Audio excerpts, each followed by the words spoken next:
आनंद अकेला इंतजार करता रहता है।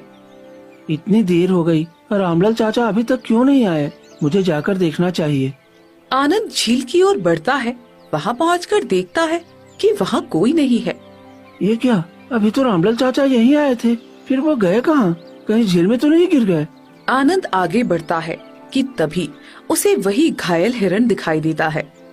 हे राम, इस बेचारे बेजुबान के सिर से कितना खून निकल रहा है। मुझे इसकी मदद करनी चाहिए। आनंद जैसे ही हिरण को उठाने लगता है तभी वो बोल पड़ता है। तुम पहले व्यक्ति हो जिसने इस झील के पानी की जगह मुझे चुना है। अरे ये क्या, तुम बोल सकते हो? हाँ, क्योंकि ये कोई साधारण झील नहीं है।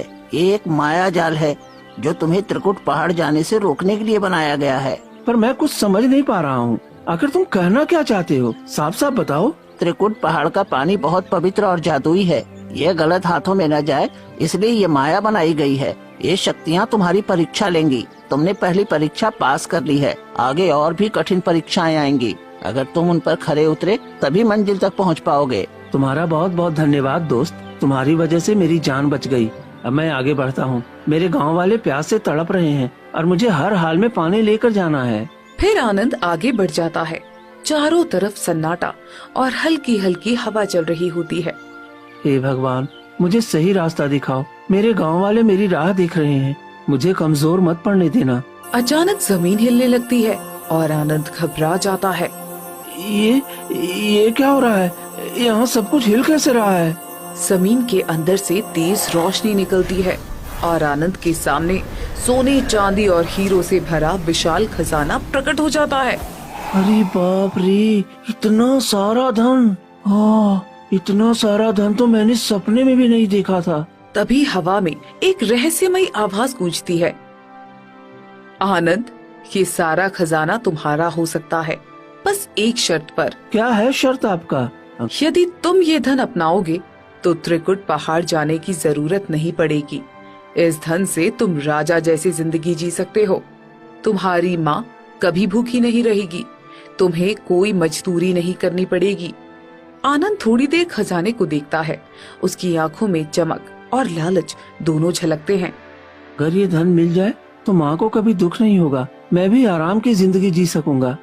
आनंद धीरे धीरे खजाने की ओर बढ़ता है और एक सोने का सिक्का उठाता है।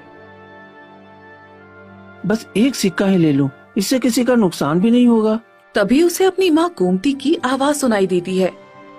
बेटा, ईमानदारी से कमाई हुई थोड़ी सी दौलत ही सच्चा सुख देती है। गलत रास्ते का धन कभी चैन नहीं देता। माँ, आपकी आवाज यहाँ कैसे? ये क्या हो रहा है? तभी गांव वालों की आवाज सुनाई देती है। आनंद, आनंद, हमें बचा लो। हम प्यास से मर जाएंगे आनंद। हम सब तुम्हारे भरोसे हैं।